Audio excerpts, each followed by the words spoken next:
Brilliant. Hi everyone, and welcome back to another Irish Health Hour Chats. Today I'm delighted to have the wonderful Emma Murphy with us. And Emma is talking to us about a roadshow that she's bringing around Ireland and maybe beyond. Who knows yet what's in store. So it's around a very important topic, and it's one that I'm actually going to let Emma talk to you herself about her journey as to why she took this roadshow, mind over matter around the country. Emma, you're very welcome to Irish Health Hour Chats. Thank you so much, Dolores. I'm delighted to be on. Thank you so much for raising this issue, and thanks a million for having me on. I'm delighted. Oh, we're delighted to have you on because, as I say, and there again, you say too, it's great to have an advocate that people and a peer for people to listen to, because around such issues as women's empowerment, domestic violence and all that, it's not everyone that has the courage to talk about it, and that's no disrespect to anyone. It's a big journey. So I'll hand it over to you, Emma. Thanks, Emil. So for people that's not familiar with my story, in 2015, I posted a video of social media, and I guess it was in a time of desperation and need, and I needed to escape the life I was living. I have two children, and at the time they were 15 months and 6 months old at the time, and I was in a really toxic and bad relationship that had a detrimental effect on my own mental health. And I knew deep down what was going on was wrong, and I knew what was happening in the home was not healthy for the kids. And I just wanted to be happy again. So at a desperate moment, I posted a video to social media, and not knowing what was ahead of me, the minute I pressed post, when I say my life changed, I mean quite literally, my life did change. It felt like a breath of fresh air. It felt like the world was off my shoulders, and I felt that I could breathe again. For 3.5 years, I felt that, especially towards the end of the relationship, I felt like I was literally living in a black hole, and I could see no way out. I was just really unhappy. So when I took this stance and I posted the video on social media, within minutes it was going viral. There was hundreds of views, thousands of views, and then overnight there was millions of views on the video. And my phone was hopping. There was media, the newspapers and news. Everybody was contacting me. And I was like, what is going on? I had a black eye, and it was a heartbreaking video. When I look back now, it still brings me to tears. But something resonated with me, and I thought to myself, so this is an issue. This is actually happening. It wouldn't have been going so viral if it wasn't an important issue.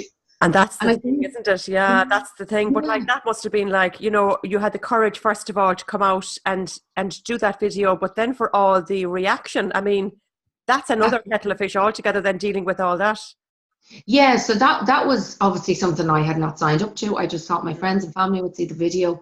I had no clue, I suppose, what was ahead of me, but that didn't even come into my mind. The most important thing for me was to leave and to do this. This was drastic, and this was my way of getting out. And by me doing that, I knew I'd never go back there. I knew I'd never go back to him, and I didn't want to go back to him, but I knew I just didn't have the strength to stay away. So then women start coming forward, and they were sharing their stories with me. They're sending me pictures of their own abuse.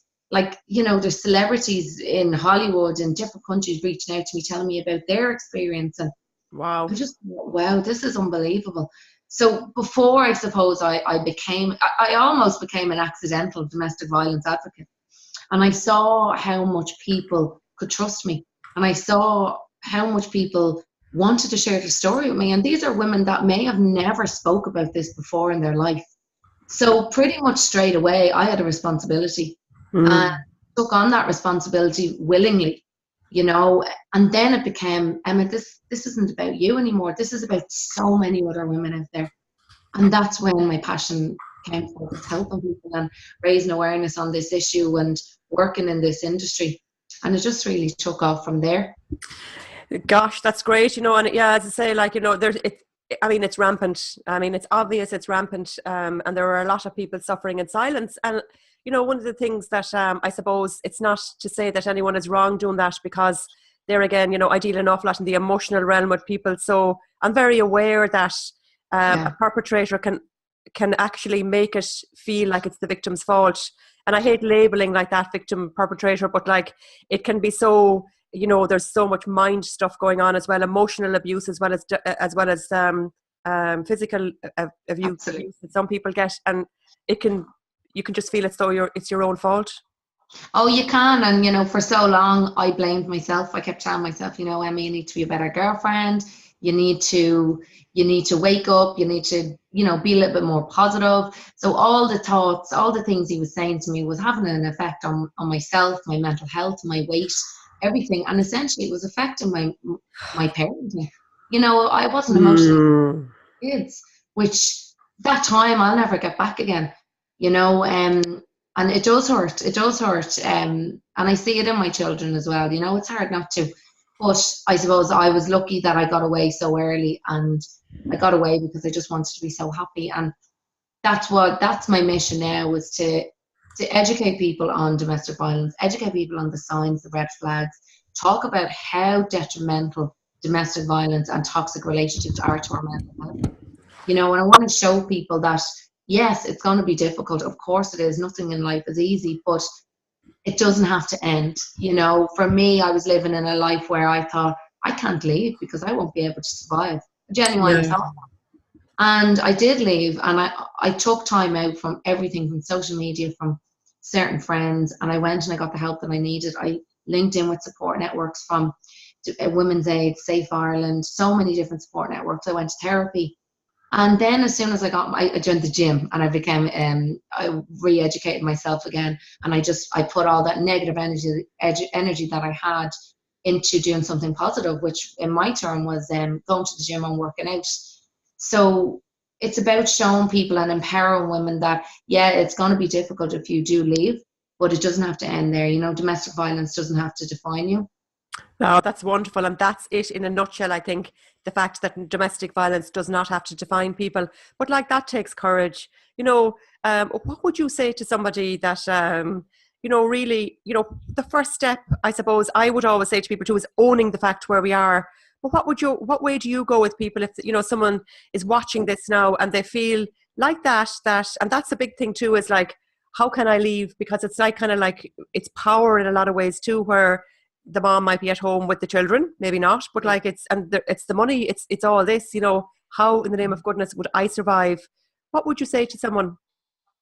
Yeah, and I completely understand. I was in the same boat myself, the fears. What I would say to people, and what I do say, is staying in a domestic violent relationship will get you killed. The statistics in Ireland is 1 in 4 women will go through domestic violence once in their lifetime. And although it is going to be difficult, in order to be happy, you have to take control at some point in your life. But knowing that, yes, it's going to be difficult, and accepting the support that's around you, and link in with local organisations, because when you link in with these organisations like Women's Aid, Safe Ireland, they put in place a safety plan. So a safety plan basically around you, around your children. They put a plan in place that is going to be safe and secure for you. And they're not there to put you in danger. These organisations are there to support women and their children. If you need to go to a refuge, you're going to need support, you're going to need help. And that's what these organisations are for. So first of all, I would say to women is, we have to accept that you're in an abusive relationship, and accept and know that it's wrong, and then link in with the local services, because they are absolutely brilliant. Like, it's 3 years on for me and I'm still linked in with them. And now I'm working within the industry with them, and helping other people to leave, because I suppose it's really important to put a personal perspective on things. It's literally a case of getting in that woman's shoes and understanding how she feels, and that's what these organisations do to help you move along. And that's great, I think, because you've gone through the journey yourself. It's so real for you that the possible feelings, the fears, whatever the people are going through, even though bearing in mind that we're all so different in that, but generally you've got a great grasp of what that journey is for a lot of people. Yeah, I can understand. Yeah, absolutely. It's really important, I suppose, to support the woman when she's thinking of leaving an abusive relationship, because it is very dangerous when a woman does leave an abusive relationship. You're taking control back. So therefore, the man or the perpetrator does not like that. The woman has full control, and a perpetrator will not like that. So it's really important to link in with these organizations, because they have professionals on board. They have lawyers. If you need to go to court about your children, they have a court accompaniments that come, where women can come and accompany you to court. And I don't think I would have got through my process without them. Wow, that's wonderful to hear. It really is. It really is. Mm. So I know women feel like they're on their own. By God, I felt like I was so on my own and I was so lonely. But as soon as you come out and as soon as you ask for help, you realize that you have so much support around you. That's great to hear, and it's great to hear. It's great to hear from someone that's been through it as well. You know, where while somebody might Google and look for organisations, it's that personal touch, as you say. Now, another thing Yeah. I'd love to talk to you about is it's that channeling that frustration, anger. I don't know what emotions you had, as you say, those strong emotions, because you know it's all very well. These emotions are very real for us, but we know that we need to let emotions, you know, go through us. We Um, need to feel yeah. them. But I love the way you channeled it into exercise. So can you give us a little bit more info on that to inspire Yeah. us? So yeah, this Good Friday afternoon and morning. So I suppose I was quite literally, I locked myself away for such a period of time. I wasn't able to eat because I was constantly so stressed. So therefore I lost a lot of weight. I was about 6 stone at the time and I was breastfeeding. So I was a walking mess. I really was. I was so skinny at one stage that I was crossing the road and a gust of wind came and actually knocked me to the floor. And that terrified me. Yeah, it really did. And it actually quite upsets me because when I look back, it's hard to believe that I was that person before. So I made sacrifices. When I decided to leave that relationship, I sat down and I made myself some goals, which I hadn't done in so long. And happiness was the top of that list. And I figured out, okay, how am I going to be happy? And I said, well, in order for me to be happy, I need to sort out my head because my head was all over the place. Mm. So therefore, I made a sacrifice and I put my children into nursery, which was such a difficult decision for me to do because I needed them most. I needed them Yeah. around me. I wanted them 24/7. They were my babies and they were all I had. But I knew if I didn't sort my head out, I couldn't be a good mother to them. Yeah. I made a sacrifice first and I put them into nursery. And it was the best thing I could have done because not only were they working on, I suppose, their mental health through play and through different activities with little kids their own age, it gave me the time and the space to think straight and then to make concrete plans. So I said to myself, well, I need to build myself up. I didn't want to be that skinny. So I started working out at home and then I started going to the gym and I loved it. I really did love it. And then I built an appetite. And then as time was going on, I was realizing that I didn't have that stress in my life. I had other stresses, but nothing compared to that type of stress. So I suppose I fell in love with fitness. I've always been active and I always loved fitness. I fell in love with it and I loved the feeling it was giving me. I wasn't going to the gym to have a six pack or to be ripped. Sure. I was going to the gym. I was going on runs. I was working out at home to work on my mental health. And the more women I spoke to along the way, we all had the same feelings, as in they struggled with confidence, low self-esteem. They didn't have time to go to the gym. So then I started, I suppose, in my own head, thinking of, okay, I'm going to work out at home and do home workouts. So the days that I couldn't get to the gym, and there was periods of time that I couldn't afford the gym, I started working out at home, and I loved high intensity workouts. I was on YouTube, I was looking at videos, and I said to myself one day, Emma, you love working out. You have these women all around the world that is contacting you, asking you advice on mental health, domestic violence, relationships. So why not just go to college, get your qualification, become a personal trainer and a fitness instructor? Now, it was never my intention to go to college, or it was never my intention to go and work in a commercial gym. That was never my intention, because I figured I've so many following out there that already have a trust in me because they've shared their story with me, that I would love to give back and to be able to train them online or for them to do my program, but be in a community with other women. So if there's women out there that's in abusive relationships, that they can come into this space. We have this thing at this group called the 30-Day Fat Blaster. And, you know, once you finish your 30 days, it's not just up. You still have this online community where women can share their feelings. Women can talk about how good they feel.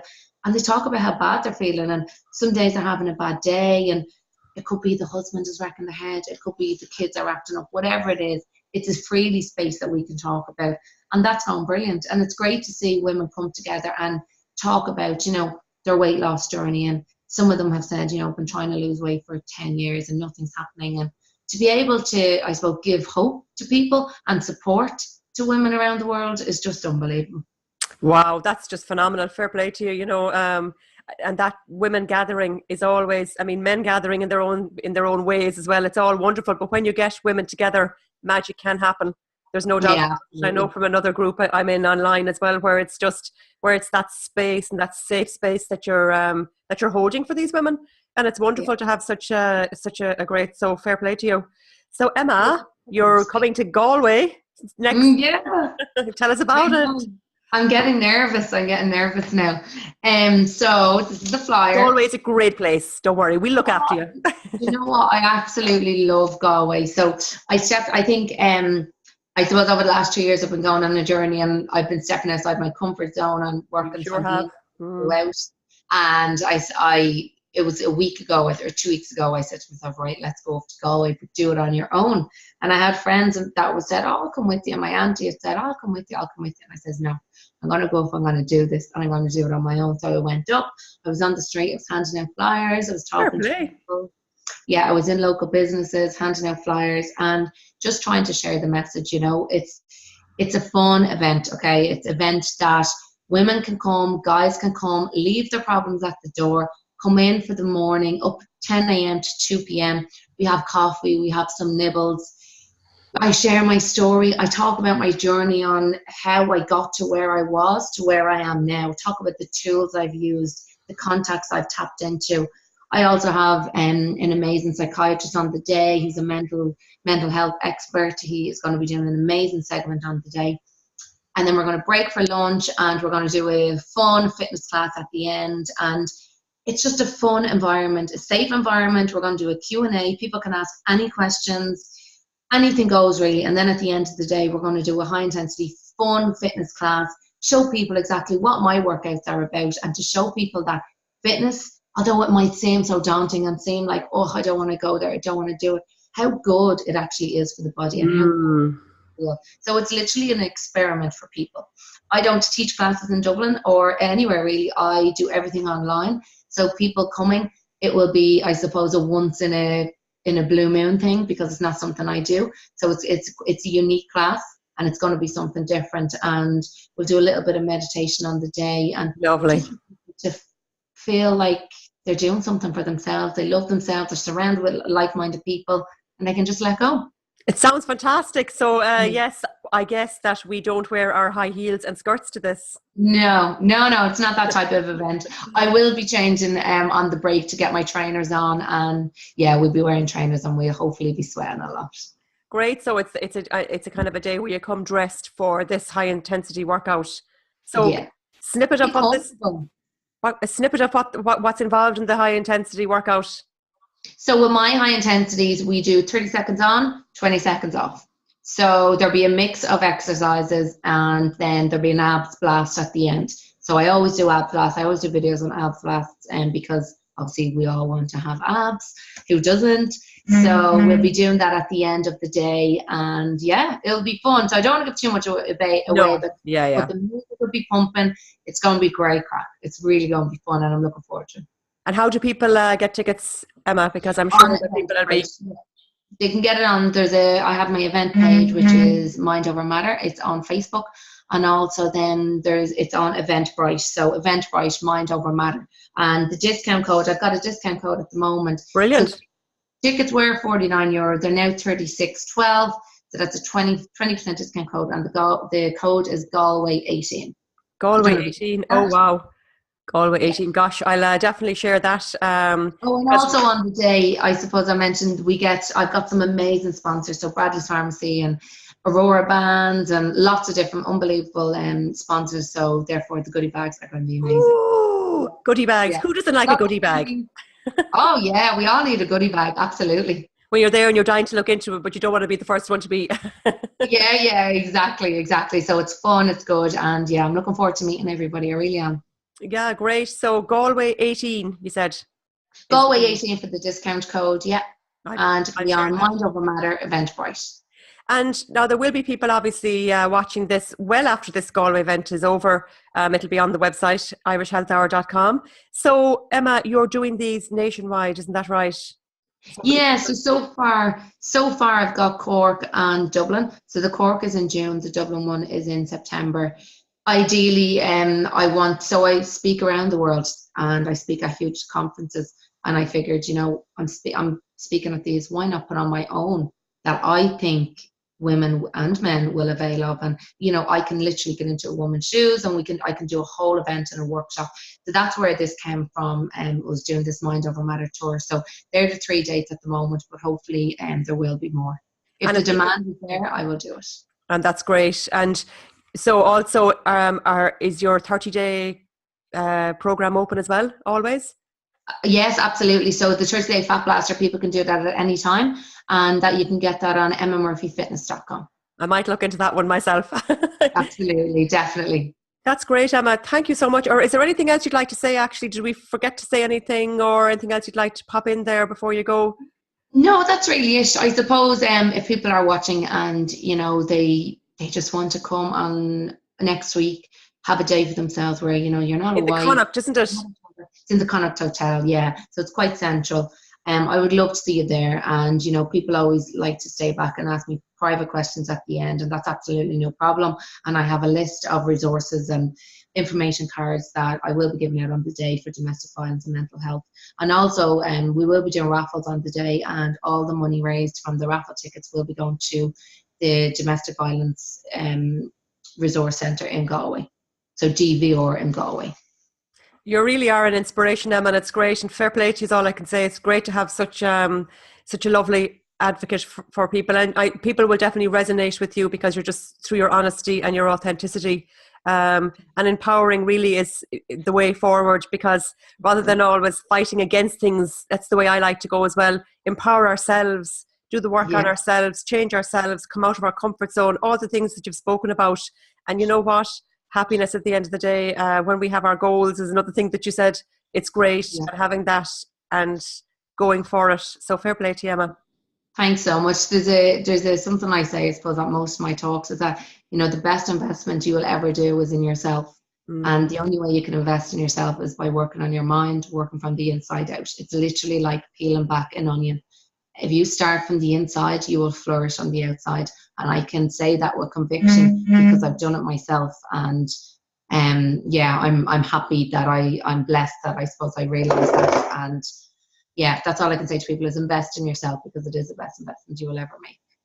Well, you've inspired me today too, Emma. So there again, thank you so much. Really, fingers crossed that I'm going to be there in Galway next week. And good luck with the rest of your tour around the country, and delighted to share this for you. Thanks, Emma. Thanks so much, Dolores.